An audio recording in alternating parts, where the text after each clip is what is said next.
말씀을 믿음으로 받겠습니다. 성령님 역사해 주세요.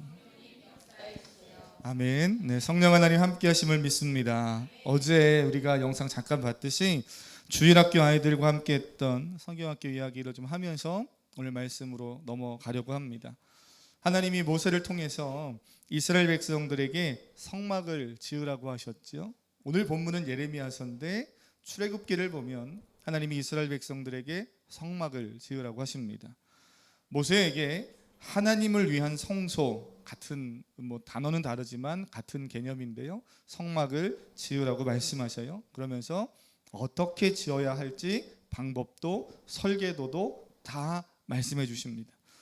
애굽 땅에 나와서 이스라엘 백성들은 지금 가나안 땅으로 가고 있는 중이에요. 광야 한가운데서 그 이야기를 듣습니다. 그러니 광야에서 성막을 지어야 되는데, 이 광야에서 지어야 하니까 당연히 고정형 그러한 성막이 아니라 이동형으로 지어야 하는 거예요. 그래야 하나님이 계속해서 이동해 가라 하면 다시 또 철거하고, 이동해 가서 다시 펴라 하면 펴지요. 이스라엘 백성들이 그렇게 광야를 지나서 가나안 땅에 정착하고 시간이 또 한참 흘러서 솔로몬 왕 시대가 되면 텐트 형태가 아닌 건물인 성전을 이제 또 갖게 됩니다. 솔로몬 왕 때에 성전을 짓게 되죠.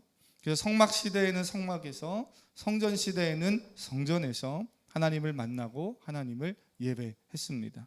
이스라엘 백성들은 그렇게 하나님이 정하신 장소에서 하나님이 말씀하시는 대로 예배를 했던 거예요. 또 시간이 한참 흘러서 우리는 이제 구약이 아닌 신약 시대, 그 기준이 뭔가요? 혹시 궁금해 하시는 분이 계시다면 예수 그리스도시죠. 예수님을 중심으로 예수님이 오셔서 십자가 지시고 부활하신 이후에 우리는 삶을 살아가고 신약 시대를 산다고 말합니다. 그 이후를 살아가는 모든 성도는 성막도 성전도 아닌 어디서 우리가 모여 예배하고 있습니까? 네, 어디 있어요 지금? 교회에 계시죠. 교회. 네, 집중하셔야 됩니다. 비 온다고 집에 비 새지 않을까 신경 쓰지 마시고 하나님의 은혜의 비만 사모하시길 축복합니다. 네, 그 교회에 모여서 예배하죠. 물론 이제 교회만이 아니라 우리가 앞에서 로마서를 봤듯이 구원받은 성도는 교회 성전 안에서만 예배하는 게 아니라 어디서 예배해요? 모든 삶의 자리에서 하나님을 예배하는 시대에 우리가 살고 있습니다. 한 시간이 흐르면서 예배 장소가 성막에서 성전으로, 또는 성전에서 또 교회로, 또는 이제 이 시대에 우리는 모든 장소에서 예배할 수 있는 그런 삶을 살고 있지요. 그렇게 장소는 변하고 상황은 바뀌었는지 모르지만 변하지 않는 것이 있습니다. 하나님이 원하시는 예배를 드려야 한다는 거예요. 성막에서 예배해도, 성전에서 예배해도, 교회에 와서 예배해도 하나님이 원하시는 예배가 아니면 그 예배는 하나님이 받으시지 않는다는 것, 이게 중요한 핵심입니다. 과거, 현재, 또 이후로도 계속해서 미래에도 할 것 없이 모든 하나님의 사람들은 하나님이 원하시는 예배를 드려야 하는 거예요. 예수님도 요한복음에서 예수님이 이렇게 말씀하시죠. 하나님이 찾으시는 예배자가 있다는 거예요. 하나님은 그 예배자를 찾으신다는 겁니다. 왜 그렇습니까? 하나님은요, 예배가 무너지는 것을 원치 않으셔요. 예배가 무너지면 그 예배자의 삶도 무너지고, 그들이 살아가는 예배하는 사람들이, 예배자들이 모여있는 그 사회도 함께 무너지기 때문입니다. 사랑하는 성도님, 여러분의 예배가 건강하게 잘 세워짐으로 인해서 여러분의 가정도 든든히 섬을 믿으시길 바랍니다. 이 예배가 무너진다는 건 그만큼 심각한 일이에요. 나만의 일로 끝나지 않습니다. 다시 뒤집어서 말하면 나의 삶의 예배가 건강하게 바르게 잘 세워진다는 것은 나를 넘어서 가정과 사회에 선한 영향력이 흘러간다는 거죠. 이 두 가지가 이렇게 함께 가지 결코 분리되지 않는다는 것을 오늘 예레미야에서도 하나님은 예레미야 선지자를 통해서 말씀하십니다. 한번 2절과 3절을 그런 마음으로 한번 같이 읽어보겠습니다. 2절 3절입니다. 시작. 너는 여호와의 집 문에 서서 이 말을 선포하여 이르기를, 여호와께 예배하러 이 문으로 들어가는 유다 사람들아, 여호와의 말씀을 들으라. 만군의 여호와 이스라엘의 하나님께서 이와 같이 말씀하시되, 너희 길과 행위를 바르게 하라. 그리하면 내가 너희로 이곳에 살게 하리라. 아멘. 아멘. 예레미야 선지자는 하나님의 말씀에 따라서 성전을 향해 오고 있는 이스라엘 백성들을 향해 외치는 거지요. 하나님이 너희의 길과 행위를 바르게 하라고 말씀하십니다. 외칩니다. 너희의 길과 행위를 바르게 하라라는 이 말씀이 또 내려가서 눈으로 보시면 5절에도 반복되고 있죠. 길과 행위를 바르게 하라는 말이 무엇인가? 이 말은 너희의 태도, 너희의 삶의 방식을 바르게 하라는 겁니다. 뭐를 바르게 하라고요? 그죠? 태도, 삶의 방식 이런 걸 바르게 하라는 거예요. 주목해야 할 것은 이것이 지금 누구에게 선포되고 있는가 하는 겁니다. 성전에 오는 예배자들을 향해서 예레미야 선지자가 선포하는 거예요. 그러니 이 말씀을 들으면서 또는 우리는 이 말씀을 읽으면서 이렇게 생각할 수 있어요. 성전에 들어오는 사람들에게 바른 자세로 예배하십시오. 이게 지금 너희가 길과 행위를 바르게 하라, 태도와 어떤 방식을 바르게 하라 그러니까 바른 자세로 딱 엉덩이 붙이고, 우리 주일학교 아이들 표현으로 하면 엉덩이 딱 붙이고 바르게 앉아서 딴 데 보지 말고 목사님만 집중해서 뚫어져라 쳐다보고, 또는 인상 쓰지 말고 이쁘고 착한 표정으로 하나님께 예배하라는 뜻인가, 뭐 여러 가지로 생각할 수 있겠죠. 그런데 하나님 오늘 본문에서 이 의미가 뭔지도 그 이후에 계속 말씀해 주고 있어요. 그럼 이 말씀 안에서 우리가 답을 찾아봐야 되겠죠. 어떻게 하라는 겁니까? 너희의 삶의 태도, 너의 삶의 방식을 바르게 하라. 어떻게 하라는 거예요? 예배를 바르게, 바른 예배, 앞에서 말씀드렸듯이 하나님이 원하는 예배를 드리라는 겁니다. 이게 별로 우리는 말씀 읽으면서 그렇지 이렇게 넘어갈 수 있지만 이스라엘 백성들에게는 너무 충격적인 얘기예요. 그들은 누구보다도 하나님을 잘 안다고 말하는 사람들이었고, 나는 누구보다 하나님을 바르게 예배한다고 믿는, 자부하는 사람들이었습니다. 하지만 그들의 생각과 달리 예레미야 선지자가 활동했던 시대에 의 상태가 어떠했는가? 4절 한번 보시겠어요? 4절에 하나님이 이스라엘 백성들의 너희들의 예배 상태가 사실은 이렇다 말씀하십니다. 한번 4절 읽어보겠습니다. 시작. 너희는 이것이 여호와의 성전이라, 여호와의 성전이라, 여호와의 성전이라 하는 거짓말을 믿지 말라. 아멘. 아멘. 오늘 말씀이 좀 무겁게 들릴 수도 있는데요. 오늘 말씀을 무겁게만 듣지 마시고 하나님이 내게 주시는 생명의 말씀으로 잘 들으셔서 오늘 우리 예배가 잘 건강하게 하나님 기뻐하는 방식으로 세워져 가는 은혜가 있기를 축복합니다.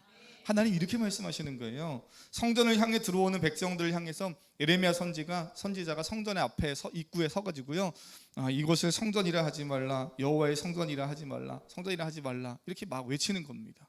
그러니까 너희가 외치는 여기가 여호와의 성전이다 라면서 들어오고 있는 그 이스라엘 백성들을 향해서 너희가 하는 그 말은 다 거짓말이다.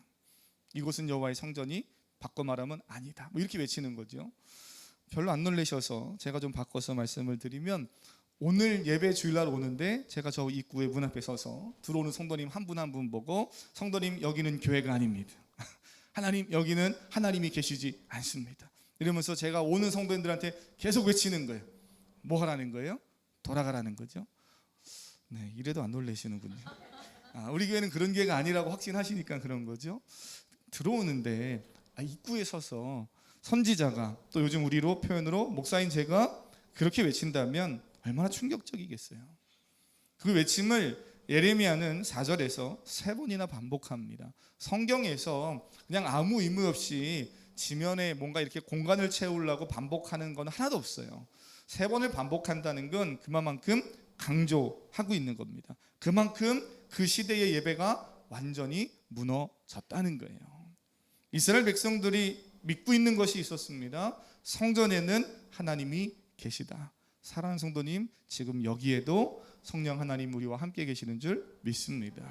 우리도 그거 믿잖아요. 이스라엘 백성들은 더더욱 성전에는, 또는 성막에는 하나님이 임재하신다고 믿었어요. 그곳에 나아가면 하나님을 만날 수 있고, 그곳에서 하나님을 예배할 수 있고, 하나님은 그 성전과 성막이 있는 곳을 지키신다는 믿음이 있었습니다. 성막도 마찬가지고 또 더 들어가면 성막 안에 법궤를 이렇게 모셔놨는데요. 법궤의 그룹 사이에 하나님이 임재하신다고 그들은 생각했어요. 그 하나님의 임재가 있는 그곳 늘 승리가 있다고 생각했습니다. 전혀 틀린 말은 아니에요. 하나님은 이스라엘 백성과 함께 하셨고 성막에서 만나 주셨고 그것을 약속하신 분입니다. 그리고 그곳에 평안이 있고 하나님의 임재가 법궤가 가는 곳마다 하나님이 승리를 주셨어요. 그런데 문제는 시간이 지나면서 하나님을 향한 믿음이 형식화되고 존경화되면서 하나님이 함께 계시는 성전도 그 안에서 드려지는 예배도 임재의 상징인 법궤도 다 본질을 상실했다는 그것이 심각한 문제였던 거죠. 껍데기만 있는 거예요. 본질은 사라지고 그냥 껍데기만 들고 다니는 겁니다. 성막, 성전 이스라엘 백성들에게 중요하지요. 하나님의 임재의 장소인 법궤 중요합니다. 그런데 정말 본질은 뭐예요? 법궤나 성막이나 성전 이전에 그곳에 함께 계시는 하나님이시지요. 오늘 우리의 이 교회도 중요합니다. 의미가 있어요. 귀한 거예요. 하나님이 이렇게 교회를 주셔서 예배할 수 있는 공간을 주신 것 감사한 일이지요. 그러나 이 교회 건물 이 어떤 강대상 이 자체보다 더 의미 있는 건 뭐예요? 하나님이 이곳에 계시다는 거죠. 하나님이 계시지 않으면 이 마이크가 그냥 세상 사람들이 부르는 노래방에 가 있으면 그냥 마이크일 뿐이에요. 그냥 하나님 예배하는 장소에서 목사의 손에 또는 우리 성도님들 손에 붙들려서 그냥 사용되어질 때 또 뭔가 똑같은 마이크지만 그냥 하나님이 기뻐하시는 일에 쓰임을 받는 거죠. 건물 똑같은 건물입니다. 그러나 이곳에 하나님이 계시니까 우리는 또 예배하는 성도들이 성령이 계신 우리 한 명 한 명 교회 다니는 성도님들이 모여 있으니까 의미가 있는 거잖아요. 이 사실을 상실하면 그러면 그저 교회만 크게 지으려고 하는 거예요. 그저 교회만 와서 예배드리고 가면 된다고 착각하는 겁니다. 하나님이 이곳에 계시는가? 하나님의 영이 내 삶에 내 안에 계시는가? 늘 주와 함께 동행하는 우리 사랑하는 성도님 될 수 있기를 바랍니다. 근데 이스라엘은 이 본질을 놓친 거예요. 예레미야 때만이 아니죠. 사무엘 때로 거슬러 올라가면 하나님의 임재의 상징인 법궤를 가지고 전쟁에 나아가면 우리가 블레셋과 싸울 때 이길 수 있다라는 생각을 합니다. 그 생각도 전혀 틀린 거 아닌데 제가 지금까지 말씀드렸죠. 본질인 하나님을 놓치고 법궤 자체만 가지고 나가려고 했던 거예요. 마치 미신적인 생각을 하는 거죠. 이 법궤만 있으면 우리는 이길 수 있다. 하나님의 임재가 아닌 하나님 자체가 아닌 법궤를 하나님을 수단화하고 자신의 목적을 이루기 위한 도구로 전락시킴으로 인해서 그들이 법궤를 가지고 전쟁에 나아갔지만 이겼습니까? 졌습니까? 졌어요. 이겼으면 제가 왜 이야기를 하겠어요? 졌어요. 법궤를 가지고 나갔지만 졌습니다. 하나님을 의지하는 것이 아닌 법궤 그 자체를 미신적으로 붙잡고 나갔기 때문인 거죠. 오늘 본문은 4절 한번 보세요. 아까 우리 읽었죠? 여호와의 성전이라. 너희들이 그렇게 믿고 있는 이곳은 하나님의 성전이고 하나님이 계시는 곳이고 여기서 내가 하나님을 예배할 때 하나님은 날 만나 주신다는 그 생각 아주 중요한 거고 맞는데 너희의 그 생각은 다 거짓됐다고 왜 하나님이 말씀하시는가? 잘 생각하셔야 돼요.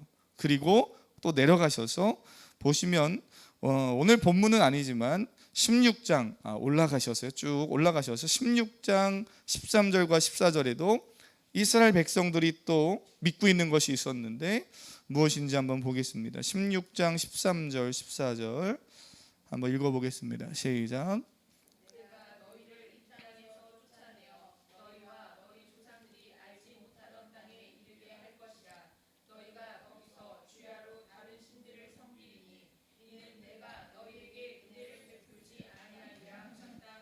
네, 어쩜 이렇게 두 분이서 똑같이 제가 뭐라고 말씀드렸죠? 예레미야 6장 13절 14절인데요. 죄송해요. 6장 13절 14절. 네, 6장 13절 14절. 제가 그렇게 얘기했군요. 네, 6장 13절 14절 한번 같이 읽어보겠습니다. 시작.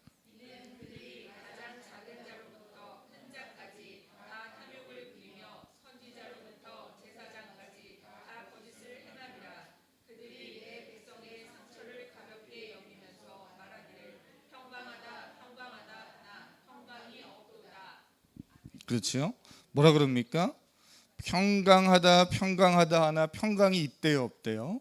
없다는 겁니다. 하나님이 계시지 않는데 평안하다고 외치는 거예요. 하나님을 향한 온전한 예배가 없고 다 무너졌는데 너희의 삶은 안전하고 괜찮다고 외치는 겁니다. 이걸 지금 누가 외치는 거예요? 이스라엘 백성들이 그렇게 외치는 게 아니라 너희의 지도자들이 그렇게 말한다는 거예요. 그 시대의 제사장들, 교회 리더들, 요즘 우리로 말하면 뭐 전하, 사역자들, 교회 리더들이 외치기를 이스라엘 백성들이 하나님을 제대로 예배하지 않고 하나님 없는 삶을 사는데도 불구하고 괜찮아 이 시대가 다 그래, 너희 그 정도면 잘하고 있는 거야, 평안하다 외치고 있다는 겁니다. 다 거짓이라는 거예요. 이스라엘 백성도 문제지만 그들을 바르게 이끌어가야 할 제사장 선지자들도 탐욕으로 가득 차 있었고 사람들에게 거짓 평화를 외치고 있다는 거예요. 그저 당근만 계속 주는 거예요. 당근만 계속 주면서 괜찮다. 하나님이 원하시는 예배, 너희의 길과 행위를 버리고 바른 길에 서서 바른 신앙생활을 가져야 하는 것에 대해서는 바르게 깨닫고 직시하지 못하게 오히려 지도자들이, 제사장들이, 선지자들이 이 백성들의 눈과 귀를 막아버리고 있다는 겁니다. 심각한 상황이죠. 결국 이스라엘은 두 가지 측면에서 문제가 생깁니다. 간단하게 보면 한 가지는 어떤 측면에 문제가 생겨요? 5절 6절에 하나님이 이렇게 말씀하셔요. 오늘 7장 5절 6절 같이 한번 읽어보겠습니다. 시작. 너희가 만일 길과 행위를 참으로 바르게 하여 이웃들 사이에 정의를 행하며 이방인과 고아와 과부를 압제하지 아니하며 무죄한 자의 피를 이곳에서 흘리지 아니하며 다른 신들 뒤를 따라 화를 자초하지 아니하면. 아멘. 하나님이 예배에 대한 이야기를 막 하시다가 5절과 6절에 갑자기 좀 다른 이야기를 하시는 것 같아요. 너희들이 이웃들 사이에서 정의를 행해야 된다는 거예요. 이방인과 고아와 과부, 사회적 약자를 돌볼 수 있어야 된다는 겁니다. 갑자기 이런 얘기를 합니다. 뭘 이야기하고 싶은 건가요? 예배와 신앙이 분리되면 안 되는데 너희는 그렇게 분리된 문제를 지금 안고 있다는 거예요. 1600년대에 사역했던 미국의 매튜 리드라는 목사님이 계신데요. 그분이 이런 표현을 썼어요. 유사 그리스도인이라는 표현을 썼습니다. 영어로 하면 almost 크리스찬이에요. 거의 크리스찬 같은 사람이라는 표현을 썼습니다. 너무나 그리스도인 같은데 끝에 가보면 그리스도인이 아니라는 거예요. 정말 무서운 말이죠. 90%, 99%다 크리스찬처럼 보이는데 100%는 아니라는 거예요. 사랑하는 성도님, 저는 이 시간 예배하는 우리 모두가 크리스찬이기를 축복합니다. 99% 크리스찬 같아 보이는데 크리스찬이 아니네? 이거는 크리스찬이 아니라는 거예요. 그래서 영어에 이 almost 크리스찬이라고 표현했는데 저는 우리 사랑하는 모든 성도님들만이 아니라 우리 자녀 세대들도 크리스찬으로 살아가기를 축복합니다. almost가 붙으면 안 되는 거예요. 거의 99% 아니고요, 100%. 우리가 어디 음식점 가서 생과일 주스를 먹을 때도 사장님 이거 저기 생과일 주스인가요? 물어봐요. 맞습니다. 100%인가요? 100%와 100% 아닌 거는 다르잖아요. 맛이 확실히 달라요. 99% 저는 이 목사님이 1600년대에 사역했던 영국의 목사님인데 너무나 통찰력 있게 이런 표현을 잘 썼다고 생각이 돼요. 그 시대만이 아니라 지금은 더 심하죠. 이분은 이렇게 표현하는 거예요. 거의 성화도 다 받은 것처럼 보이고 교회 안에서 봉사도 거의 다 잘하고 심지어는 뭐 우리 표현을 하면 뭐 직분도 있고 심지어는 무슨 사역자가 될 수도 있겠죠. 그런 것까지 다 너무나 완벽하게 잘하는 것처럼 보인다는 거예요. 그런데 희한하게 결국에는 그리스도인이 아니더라는 거예요. 그래서 거의 그리스도인 사람들이 그 시대에 있고 어떻게 보면 이 시대에도 계속 그런 사람들이 양산되는 시대에 우리가 살고 있죠. 그래서 저는 이 표현이 참 두렵고 떨리는 것이 거의 그리스찬이다, 유사 그리스도인이다 이렇게 말하는 것은 이렇게 다른 표현을 좀 바꾸면 이렇게 우리가 말할 수 있는 거 아니겠어요? 구원받은 성도 같은데 정작 구원받지 못했다. 저는 이게 너무 충격적이에요. 저는 우리 사랑하는 성도님들이 저와 함께 신앙생활하고 예배하는 우리 모든 성도님들의 가족들이 평생을 주를 섬기고 예배했는데 와, 저 사람 정말 믿음 좋은 사람 같아 보였는데 마지막에 결국 구원받지 못하네. 그리스도인이 아니었네? 이런 말 듣지 않게 되기를 축복합니다. 그런 일이 없어야 되겠죠, 우리의 삶 안에. 목사님 그거는 저기 저 집사 얘기, 아니 그건 저기 권사님 다른 교회 성도님 얘기고 나는 상관없습니다. 아니요, 이 이야기를 보면서 예레미야 말씀을 보면서 나를 봐야 되는 거죠. 나를 봐야 되는 나를. 그래서 이 매튜 미드 목사님이 하나님을 향한 사랑의 마음이 내면에도 있어야 되고 그게 겉으로 드러나야 된다는 거예요. 겉으로 드러나는 게 결국 뭐겠어요? 오늘 예레미야 선지자를 통해서 하나님 말씀하셨듯이 그들의 삶과 사회에서 5절과 6절 읽으셨던 이 모습이 있어야 된다는 거예요. 하나님을 사랑합니다 하는, 그래서 마음을 들여서 예배합니다, 이것을 넘어서 이 5절 6절의 삶으로 연결돼야 된다는 거죠. 분리되지 않는다는 거예요. 그래서 하나님을 향한 믿음의 예배는 삶에서 공의와 사랑을 실천하는 것으로 드러납니다. 우리를 통해서 하나님의 사랑과 공의가 드러나기를 축복합니다. 그래서 하나님이 원하시는 삶과 신앙이 분리되지 않는 삶, 우리가 너무나 입 바른 목소리로 잘 이야기하고 알고 있지만 예레미야를 보면서 성경에서 하나님이 말씀하시는 삶과 신앙이 분리되지 않는다는 건 너희의 삶에 하나님의 사랑과 공의가 있는가를 보라는 거예요. 철학자 레비나스가 말하듯이 타자를 위한 윤리적 책임을 가지고 살아갈 때만 그 사람이 진정한 존재자고 나라는 거예요. 내가 지금 여기 존재하고 있다고 해서 내가 아니라 상대방 타자를 향해서 그 사람이 아플 때 공감해주고 아파해주고 그 사람을 향한 윤리적 책임을 질 수 있는 사람이 진정한 사람이라는 거예요. 그렇듯 구원받은 성도는 하나님을 예배하는 것과 세상에서 사랑과 공의를 실천하는 것이 함께 갈 때 진정한 예배자인 거고요, 하나님의 사람으로 살아가는 거죠. 마지막 또 하나, 두 번째는 오늘 8절과 10절 넘어가서 읽어보면 말씀을 따르지 않는 신앙의 문제가 있더라는 거예요. 8절에서 9절 10절 한번 읽어보겠습니다. 시작. 보라, 너희가 무익한 거짓말을 의존하는도다. 너희가 도둑질하며 살인하며 간음하며 거짓 맹세하며 바알에게 분향하며 너희가 알지 못하는 다른 신들을 따르면서 내 이름으로 일컬음을 받는 이 집에 들어와서 내 앞에 서서 말하기를 우리가 구원을 얻었나이다 하느냐. 이는 이 모든 가증한 일을 행하려 함이로다. 아멘. 하나님은 이스라엘 백성들 오늘 8절에서 10절 읽으셨듯이 그렇게 행동하는, 8절과 9절에서 말한 것처럼 행동하는 이스라엘 백성들 향해서 뭐라 그래요? 너희가 구원을 얻었다고 생각하냐? 가증한 자들아, 이렇게까지 하나님이 정말 세게 말씀하고 계셔요. 예레미야 6장 19절과 20절도 올라가셔서 잠깐 보시면 19절과 20절 눈으로 한번 보시면 이스라엘 백성들이 하나님께 드린 예배가 얼마나 심각하게 무너졌는지를 와닿는데요, 19절과 20절 눈으로 보시면서 제가 조금 더 쉽게 와닿을 수 있게 우리 아이들 요즘 보고 있는 쉬운 성경으로 한번 읽어드리면 이렇게 하나님 말씀하십니다. 땅이여 들으라, 내가 유다 백성들에게 재앙을 보내겠다. 그들이 악한 일을 꾸몄으므로 재앙을 당할 것이라. 그들은 내 말을 귀담아 듣지 않았고 내 가르침을 버렸다. 너희가 어찌하여 시바 땅에서 향을 들여와 내게 제물로 바치려 하느냐? 어찌하여 먼 나라에서 좋은 향료를 들여와 내게 가져오느냐? 너희가 태워드리는 제물인 번제물을 내가 받지 않겠다. 너희가 바치는 화목제물도 내게 기쁨이 되지 못한다. 하나님 그렇게 말씀하셔요. 하나님은 예배를 기뻐하시는 하나님입니다. 번제, 화목제 기뻐 받으시는 분이셔요. 그런데 놀랍게도 너희가 태워드리는 제물인 번제물 받지 않겠다. 너희가 드리는 화목제물도 내가 기뻐하지 않겠다. 이렇게 말합니다. 이게 시바 땅에서 향을 들여와, 이 발음을 잘해야 되는데요, 시바 땅에서 향을 들여와, 그리고 먼 나라에서 좋은 향료를 들여와 하나님께 이스라엘 백성들이 드려보지만 하나님 하시는 말씀은 내가 받지 않겠다는 거예요. 기쁘지 않겠다는 겁니다.